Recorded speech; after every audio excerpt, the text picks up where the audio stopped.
भाषेचा विनाश हा त्यांच्या सॉफ्ट पॉवर अजेंडामधला सगळ्यात पहिला आयटम राहिला. कारण विचार होतो तो भाषेतनंच होतो ना. तुम्ही जेव्हा भाषाच पुसून टाकाल तेव्हा विचारही पुसला जायला मदत होते.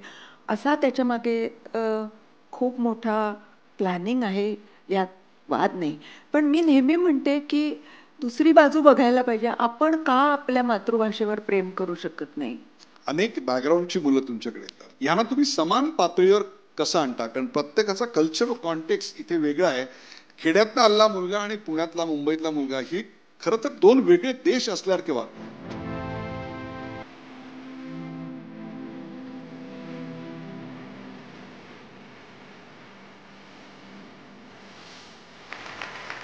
नमस्कार. मला खात्री आहे पुणे हे सॉफ्टवेअर इंजिनियर्सचं शहर आहे आणि त्या बोलत असताना इथे बसलेल्या अनेक सॉफ्टवेअर इंजिनियर्स किंवा त्याच्या पालकांना की ज्यांची जे अमुआबा नावाच्या सोसायटीत राहतात. अमुआबा म्हणजे अमेरिकन मुलांचे आई बाबा, अशा एक वेगवेगळ्या सोसायट्या आहेत पुण्यामध्ये. त्या सोसायटीतल्या अनेक आईवडिलांना आपले विंटर सोडून इतरत्र गेलेले जे अनुभव आहेत अमेरिकेतले ते निश्चित आठवले असतील. ज्या समाजाने, ज्या देशाने जगाला वसुधैव कुटुंबकम हा नारा दिला किंवा हे घोषवाक्य दिलं, ही दिशा दिली, त्याच भूमीतून हे असे विचार येऊ शकतात, हे याचं महत्त्व आहे. सांस्कृतिक विविधता, विभिन्नता आणि त्याच्यामधली एकता ही वस्तुस्थिती आहे. दुसरी गोष्ट अशी आहे की त्या विभिन्नतेचे अनेक अनुभव मी स्वतः घेतलेले आहेत. आपण किती जण हे असं केलेलं आहे मला सांगा, हात वर करा. असं किती लोकांनी केलं आहे? जवळपास सगळ्यांनीच केलेलं आहे.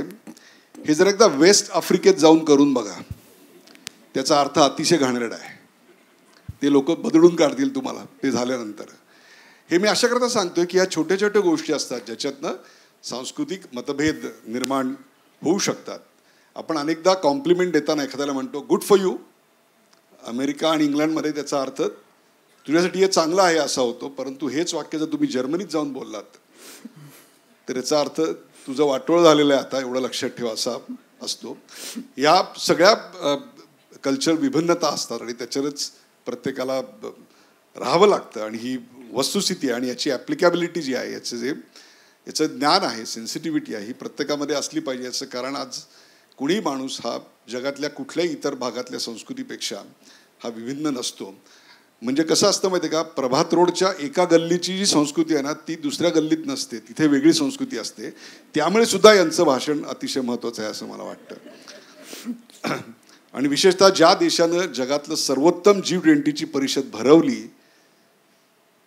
त्या देशामध्ये हे संस्कृतीचे रंग असे आज या इथे उमलत आहेत, याला फार महत्त्व आहे.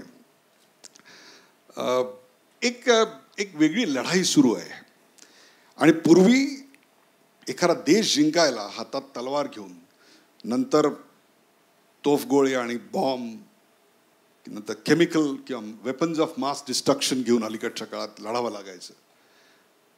परंतु there is also a economic and cultural war, की तुम्हाला त्या देशाची अर्थव्यवस्था खिळखिळी करून टाकता आली पाहिजे. सोशल मीडियाच्या माध्यमातून त्यात कन्फ्युजन निर्माण करता आलं पाहिजे, नॅरेटिव्ह सेट करता आला पाहिजे, आपल्या परंपरांविषयी एक प्रकारे दुराभिमान किंवा हेटाळणी निर्माण करता आली पाहिजे. असं जर करता आलं तर तो देश जिंकायची गरज पडत नाही, तो आपोआप तुमचा देश अंकित होतो. आणि यातूनच कुठेतरी गोरा माणूस म्हणजे चांगला आणि काळा तो वाईट ही मानसिकता आली. नक्कीच आली. त्याच्या मागे खूप मोठं प्लॅनिंग होतं आणि अजूनही आहे असं म्हणायला भरपूर वाव आहे. म्हणजे माझं काम असं आहे की माझी सुरुवात जर्मन, स्विस आणि इंग्लिश मीडिया वाचून होते. त्या प्रत्येक वेळेला काय पद्धतीने प्रतिमा हनन प्रेसमध्ये चालू असतं परदेशच्या, ते बघून फार वाईट वाटतं. थोडी जबाबदारी आपल्याकडेही आहे त्याची, कारण आपल्यालाच आपल्याबद्दल फार कमी माहिती आहे असं नेहमी एक गोष्ट लक्षात येते. आणि ही कल्चरल वॉर आहे हे तर सारखं लक्षात येतं. म्हणजे पूर्वी 10 वगैरे वर्षापूर्वी इतकं ट्रेनिंग रूममध्ये किंवा लिडरशिपच्या बरोबर जे काम होतं तिथे इतकं लक्षात यायचं नाही. आता मात्र खरोखर ही जिओ पॉलिटिकल वॉर ट्रेनिंग रूमकडे पोचायला लागली आहे असं बऱ्याचदा लक्षात येतं, एस्पेशली IT रेव्होल्यूशनच्या नंतर. आणि जसजसं तो आवाका आपला वाढतोय तसतसा म्हणजे बऱ्याचदा युरोपियन आणि जर्मन्स विशेषतः त्यांचा स्वभाव मुफट असल्यामुळे म्हणून दाखवतात की wow, now I have to get sensitized on India where I know that my whole department is going to lose their jobs. दुसरी पण एक गंमत आठवली म्हणून सांगते. ते मन, पाश्चात्य मन हे हुशार असतं, पूर्ण अभ्यास केलेला असतो. त्यांना माहीत असतं की आपल्याकडे जनरली वृद्धत्वाला आपण आदर देतो. तर एकदा एका यंग आपल्या भारतीय IT टीमनी मला सांगितलं, मॅम तुम्ही काही करा पण युरोपियन टीमला सांगा की 60च्या आसपास असलेले लोक टीम मेंबर म्हणून असले तर मला काम जमणार नाही. ते हे बऱ्याचदा ऐकू यायला लागल्यावर माझ्या लक्षात आलं की डिजिटली आपण भारतीय जितके पुढे गेलोय ना सगळी ही गोष्टी वापरण्यामध्ये, त्या मानाने खरंच युरोप बराचसा अजून मागे आहे. म्हणजे ह्या एज ग्रुपमधला 55-60. तर त्याच्यामुळे ते चलाखीने काय करतात की तरुण IT इंजिनियर्स बरोबर एक त्यांच्याकडचे जे त्यांना हवे पण असतात पण त्यांचा काही उपयोग कसा करून घ्यायचा कळत नाही, ते अशा टीममध्ये घालतात. मग आता आपले लोकही असं बोलायला लागलेत की हे पहिलं सांगा, माझ्या वयाच्या टीमबरोबर काम माझं होऊ शकतं पण असं नको. अशा गमती बघायला मिळतात. 90च्या दशकामध्ये आपल्याकडे साधारणतः ग्लोबलायझेशनची सुरुवात झाली आणि खऱ्या अर्थाने भारतीय उद्योग हा परदेशात फोफावला. परदेशातले अनेक उद्योग व्यवसाय आपल्याकडे सहजपणे येऊ शकले आणि एक खूप मोठ्या प्रमाणावर नुसता ट्रेड नाही वाढला तर कल्चरल एक्सचेंजही खूप मोठ्या प्रमाणात वाढला. फॉरेनचे न्यूज चॅनल्स आणि एंटरटेनमेंट चॅनल्स आपल्याकडे दिसायला लागले, फॉरेन प्रोडक्ट्स यायला लागले. त्याच्यामुळे आमच्या तरुणाईची चवच बदलली, लाईफस्टाईल बदलली. आजची खेडेगावातली तरुणाईसुद्धा फास्ट लाईफ पाहिजे, त्यांना पेप्सी पाहिजे, पिझ्झा पाहिजे, त्यांना भाकरी नकोशी वाटते. त्यांची जीवनाची टेस्ट जी आहे ती टेस्ट आता पूर्णपणे पाश्चात्य होत चालली आहे. त्यांना गाणी ऐकायला आवडत नाहीत, त्यांना नंबर्स ऐकायला आवडतात. मग असं असताना ग्लोबलायझेशनच्या रोड रोलर खाली सगळंच ग्लोबल कॉमनर होत असताना संस्कृत्यांमधली विभिन्नता टिकणार कशी? खूप मोठा प्रश्न आहे हा आणि त्याला आज काही प्रमाणात उत्तर देण्याचा प्रयत्न मी पुढच्या माझ्या पुस्तकामध्ये करू पाहते आहे. तरी पण माझा सुद्धा स्वयंसारखाच सकारात्मकतेवर विश्वास आहे. असं वाटतं की ठीक आहे, वेपन इंडस्ट्रीनी तुम्ही श्रीमंत होणार, ओके, शोषणाने तुम्ही श्रीमंत होणार, पण कधीतरी शोषण जाऊन पोषण हा विचार मानवतेला आठवेल यावर माझा विश्वास आहे. सर्वसाधारणपणे जगाचा इतिहास पाहिला 100-200 वर्षाचा तर वसाहतवादी देश ते 4 आपल्याकडे रेसेस आहेत, फ्रेंच, जर्मन, डच आणि पोर्तुगीज. यांनी संपूर्ण जगावर राज्य केलं आणि एक प्रकारे त्यांची जी संस्कृती होती तिथे लादायचा प्रयत्न केला. या प्रत्येकाने ज्या ज्या भागात गेले तिथलं जे स्थानिक ज्ञान होतं, स्थानिक परंपरा होत्या आणि त्याहीपेक्षा सुद्धा स्थानिक भाषेचा पद्धतशीर नाश केला. आपल्याकडेही मेकालेपासून तेच घडलं. ट्रू. काय सांगाल त्याबद्दल? भाषेचा विनाश हा त्यांच्या सॉफ्ट पॉवर अजेंडामधला सगळ्यात पहिला आयटम राहिला. कारण विचार होतो तो भाषेतनंच होतो ना. तर तुम्ही जेव्हा भाषाच पुसून टाकाल तेव्हा विचारही पुसला जायला मदत होते. असा त्याच्यामागे खूप मोठा प्लॅनिंग आहे, यात वाद नाही. पण मी नेहमी म्हणते की दुसरी बाजू बघायला पाहिजे. आपण का आपल्या मातृभाषेवर प्रेम करू शकत नाही? आपण आपल्या मातृभाषेबद्दल का अभिमान बाळगू शकत नाही? तोही आपण स्वतःकडे सुद्धा थोडंसं बोट दाखवायला पाहिजे असं वाटतं. मराठी वाचन नाही तर विचार नाही. मला 20 वेळा मनात येत होतं मी पु ल देशपांडेंच्या अंतू बर्वाबद्दल बोलते आहे, पण हे सगळं पोचलंय का आपल्या तरुण मंडळींपर्यंत त्यावेळचं हे असं क्लासिकल लिखाण? तर आत्ताच आपण जी नावं घेतलीत ना वसाहतवादांची, त्याच्यात सुद्धा एक गंमत आहे बरं का. म्हणजे ह्या सगळ्या विविध युरोपमधल्या संस्कृतींबद्दल काम करताना जर्मन लोकांनी फारशा कॉलनीज केल्या नाहीत. डच, पोर्तुगीज, इंग्लिश, फ्रेंच ह्या लोकांनी प्रचंड प्रमाणात हा समुद्रावर राज्य केलं. या चौघांनी समुद्रावर राज्य समुद्र. पण इव्हन तशा जर्मनीच्या इतिहासात कमी आहेत कॉलनीज.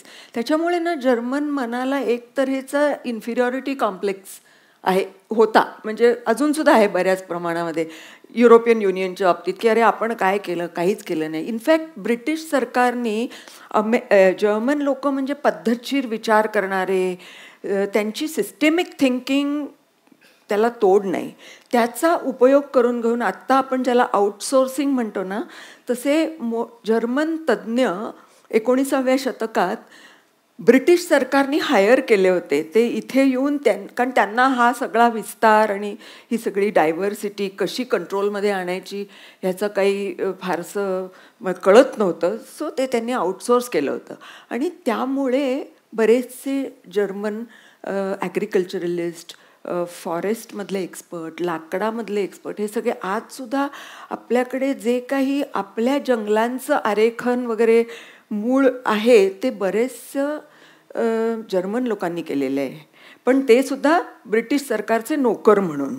आणि तीच गोष्ट भाषेचा बराचसा अभ्यास हा जर्मन लोक as outsourcing partner of the British Raj आपल्याकडे केला गेला.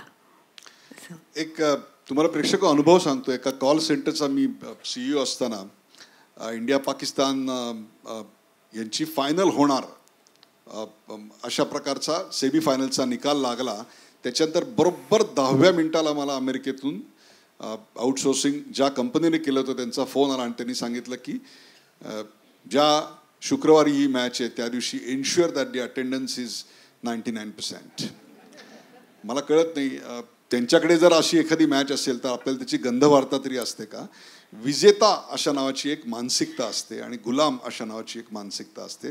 त्याचा हा एक मोठा परिणाम आहे. आणि हे कल्चर समजणं इतकं महत्त्वाचं असतं. 93 साली एका स्कॉलरशिपवर मी ब्राझीलला गेलो होतो आणि त्यावेळी इंटरनेट वगैरे काही नव्हतं. आणि त्यांनी विचारलं कॉफी पिणार का? तर कॉफी म्हणजे आपल्या डोक्यात फिल्टर कॉफी जो अण्णा देतो ना अशी वर खाली करून, तीच आमच्या डोक्यात. तर त्यांनी ती दिली, ती अतिशय कडवट आणि छोटी एका कपमधनं दिली की जी प्यायल्यानंतर तुम्ही पुढचे 24 तास झोपूच शकत नाही. आणि ती प्यायल्यानंतर कप असा ठेवला, हा घेतलेला कप प्यायला आणि असा ठेवला. ती स्वागतिका होती, त्या बाईंनी पुन्हा येऊन त्याच्यामध्ये कॉफी ओतली. मला काही कळेना, मी म्हटलं आता नाही प्यायलं तर वाईट दिसेल म्हणून पुन्हा प्यायली. आणि चेहरा कडवट होत होता. तेव्हा जो दुभाषा होता त्यांनी मला सांगितलं कप असा नको, असा ठेव, म्हणजे ती कॉफी देणार नाही. म्हणजे जर मी असा ठेवला असता तर त्या दिवशी 25-30 कप कॉफी सुद्धा मला प्यावी लागली असती. इतकं हे सगळं अत्यंत महत्त्वाचं आहे. मी स्वतः याचे खूप अनुभव जागतिक प्रवासात घेतलेले आहेत. चीनमध्ये एक कंत्राट करण्यासाठी गेलो होतो. अबाउट $1 मिलियन आम्ही इन्व्हेस्ट करायचं मान्य केलं, परंतु ते कंत्राट होऊ शकलं नाही. याचं कारण त्या आदल्या रात्री आम्ही पार्टी दिली आणि त्या विद्यापीठाचे कुलगुरू आणि बीजिंगच्या मेयरला जेवायला बोललो होतं आणि ते आले त्या आलिशान रेस्टॉरंटमध्ये आणि सगळं टेबल सजवलेलं होतं. आणि त्यांनी मला विचारलं कुठे बसू? म्हटलं कुठेही बसा. म्हटलं जिथे बसाल ती खुर्ची तुमची आहे. त्याचा त्यांना राग आला की आम्ही असे फुटकळ आहोत की काय. And I lost the contract. So it's such an important. भाषा शिकली की संस्कृती समजते असं समजायचं तुमच्या बोलण्यावर? नाही समजायचं. कारण भाषा ही एक इतकी गमतीदार गोष्ट आहे, त्याला इतके पदर आहेत की भाषा शिकली म्हणजे सगळं संस्कृती कळली असा अर्थ होत नाही. एक उदाहरण देऊ का? जर्मन भाषा आपल्या पुण्यामध्ये बरेच लोक शिकतात, तर तिथे ज्यांनी शिकलेली नसते ते गुगलवरती बघतात की okay how do you do, how are you, असं कसं म्हणायचं ते शिकतात आणि जातात. जिथे तिथे जर्मनीमध्ये लिफ्टपासून कॉरिडॉरपासून कामाच्या ठिकाणी कोणी परका दिसला वी गेट्स, परका दिसला वी गेट्स. आता ह्याच्यात अशी गंमत आहे की हा प्रश्न जर्मनीमध्ये तुम्ही फक्त तुमच्या अतिशय जवळच्या मित्राला, कलिगला विचारू शकता, तेही जर तुम्ही त्याला 6, 7, 8 आठवडे पाहिलेलं नसेल तरच विचारायचं की तुम्ही कसे काय आहात बुवा. इंग्रजी भाषा काय म्हणते, how do you do. Smartly ती म्हणते how do you do. So तुम्हाला कळत नाही खरंच काय आहे, आत चाललंय, पोटात काय चाललंय. जर्मन भाषा मुफट, तिला 3 उत्तर आहेत. चांगलं चाललंय, नाही एवढं चांगलं चाललं, ठीक आहे काय, अशा पद्धतीने. त्यामुळे हे प्रश्न काही आपण येता जाता सगळ्यांना विचारण्याचे प्रश्न नाहीत. ही गोष्ट धडा नंबर 1 मध्ये कुठल्या पुस्तकात लिहिलेली नसते जर्मन शिकताना, पण ते जर्मनीत गेलं की त्याचा असा उलटा परिणाम होतो. आणि मग जर्मन लिडरशिप नेहमी सांगते तू काही कर पण सगळ्यांना सांग वी गेट्स हा प्रश्न विचारू नका प्लीज, कारण तो सगळीकडे नाही साजेसा. तुम्ही जेव्हा IT कंपन्यांसाठी किंवा इतरांसाठी ट्रेनिंग प्रोग्राम घेतात त्यावेळेला अनेक बॅकग्राऊंडची मुलं तुमच्याकडे येतात.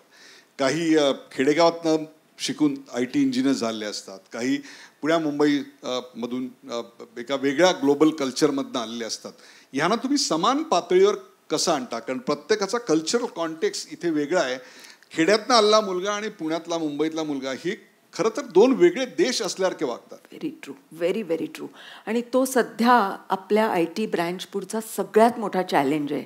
कारण इंग्रजी भाषा तुम्ही कुठल्या पद्धतीची बोलता आणि समजता ह्याचं तुमच्या आयुष्यात इंग्रजीचे शिक्षक कोण होते त्यावर अवलंबून असतं. आता एक साधं IT मधलंच उदाहरण देते. आपण आपल्या प्रादेशिक भाषेमध्ये ना, म्हणजे आता मला जर आपल्याकडून पेन हवं असेल तर मी माझे पूर्ण देह बोलतो, जरा पेन देता का. इंग्रजीमध्ये आपले जेव्हा तरुण engineers send me that file, send me that data वगैरे वगैरे म्हणतात, तेव्हा ताबडतोब त्याचा अर्थ इंग्रजी जगात म्हटलं तो काय ॲरोगंट लोक आहेत. कारण वुड यू माइंड वगैरे वगैरे हे सगळे उपचार हे जर्मन भाषेत तर खूपच स्ट्रॉंगली वापरले जातात, पण इंग्रजी भाषेत सुद्धा नवीन युरोपमध्ये तुम्ही जर बिझनेस वाढवायचा असेल तर would you mind sending me this data वगैरे ह्या पद्धतीचं इंग्रजी बोलावं लागतं. मग तेव्हा माझ्या नेहमी लक्षात आलं की ॲरोगन्स का बरं म्हणतायत. मग मी आठवलं, अरे ती पेन्सिल दे ना, ते पेन दे जरा. पण माझे डोळे, हात, body language, please, would you mind हे सगळं बोलत असते, ती तिथं नसते आपल्यापाशी, म्हणून आपल्याला हे असं बोलावं लागतं. असे खूप नुआन्सेस आहेत इंग्रजीमधले. भाषा जरी एक असली तरी देखील त्यांच्यामध्ये कम्युनिकेशन गॅप खूप मोठ्या प्रमाणावर असू शकते. जसं देशांमधल्या चर्चांमध्ये या आपल्या शास्त्राचा उपयोग होऊ शकतो, तसाच अनेक कॉर्पोरेट कंपन्यांना होऊ शकतो. On a lighter note, last question. 2 देश किंवा 2 विभिन्न कंपन्या एकत्र आणण्याकरता आपण प्रयत्न करता, तसं जेव्हा 2 भिन्न पक्ष एकत्र येतात किंवा 3 भिन्न पक्ष एकत्र येतात, तेव्हा त्यांच्यामधले सांस्कृतिक भेद मिटवण्याकरता आपण काय सल्ला द्याल? तुम्ही पक्ष हा शब्द राजकीय पक्ष म्हणताय का, तर मी इथूनच लोटांगण घालते आणि म्हणते की तुमच्याकडे जर सल्ला असेल तर किमान पुण्याच्या पालकमंत्री पदाविषयीचे वाद तरी संपतील. प्रेक्षको, आपल्याकडे 55 कोटी आता श्रमिक हात आहेत आणि त्यातले 55 लाख हे एकट्या IT इंडस्ट्रीत आहेत. आणि ते 55 लाख लोक आपल्याला $135 बिलियन एवढा सॉफ्टवेअर एक्सपोर्ट देत आहेत. आपला क्रूड ऑइलचा इम्पोर्ट जो आहे तो $220 बिलियन आहे. $70 बिलियन आदमासे आपण री करतो. सो रफली जेवढा आपण क्रूड ऑइल इम्पोर्ट करतो तेवढा आपण सॉफ्टवेअर एक्सपोर्ट करतो. एकट्या बँगलोरमध्ये 27 लाख लोक सॉफ्टवेअर म्हणून काम करतात, which connect with the rest of the world every day. Silicon व्हॅलीमध्ये सुद्धा एवढी मुलं काम करत नाहीत, एवढी एकट्या बँगलोर शहरात किंवा पुण्यामध्ये जेवढी काम करतात ती जवळपास 3/4 सिलिकॉन व्हॅलीची आहेत. मी तुम्हाला कशाकरता सांगतोय की जग हे एक खेडं आहे, ही जी कल्पना आपल्याकडे खूप वर्षापूर्वी वसुधैव कुटुंबकममध्ये मांडली गेली ती आज प्रत्यक्षात अस्तित्वात येताना दिसते आहे. परंतु या सगळ्यामध्ये खूप मोठ्या दऱ्या आहेत, खूप उंच डोंगर आहेत आणि ह्या दऱ्या जर पार करायच्या असतील तर विसंवादावर संवादाचे पूल बांधायला लागतात आणि कुठेतरी एक सेन्सिटिव्हिटी नावाची, संवेदनशीलता नावाची गोष्ट शिकवावी लागते. याचं कारण ती तुमच्यात असली तरी ती दाखवावी लागते. ते दाखवण्याचं एक शास्त्र वेगळं असतं, ते शास्त्र या शिकवतात. खऱ्या अर्थाने या ग्लोबलायझेशनच्या प्रतिनिधी आहेत. जो जे वांछील तो ते लाहो, प्राणीजात असं म्हणणाऱ्या या देशाने पसायदान दिलं, जे खऱ्या अर्थाने पहिलं ग्लोबल कल्चरल सॉन्ग होतं. त्या ग्लोबल कल्चरल सॉन्गचा हा आत्ताचा आधुनिक आविष्कार आहे असं मला वाटतं. आपल्याकडे ऋग्वेदाच्या पहिल्या संहितेमध्ये 89वे सूक्त आहे. आनो भद्रा कृतवो यंतु विश्वतः. याचा अर्थ चांगले विचार माझ्याकडे सर्व बाजूनी यावेत, त्याचा मी स्वीकार करेन. चांगले विचार जर सर्व बाजूनी यायचे असतील तर त्याकरता आपल्या मनाची कवाडं ही अतिशय उघडी असायला पाहिजेत. ती असताना काय काळजी घ्यायची याचं उत्तम विवेचन एका उत्तम मराठीत त्यांनी दिलं. संस्कार वृक्ष कसा असावा याचं उत्तम उदाहरण म्हणजे आजचं त्यांचं विवेचन होतं. सगळ्यांच्या वतीनं आपण त्यांचा सन्मान करू.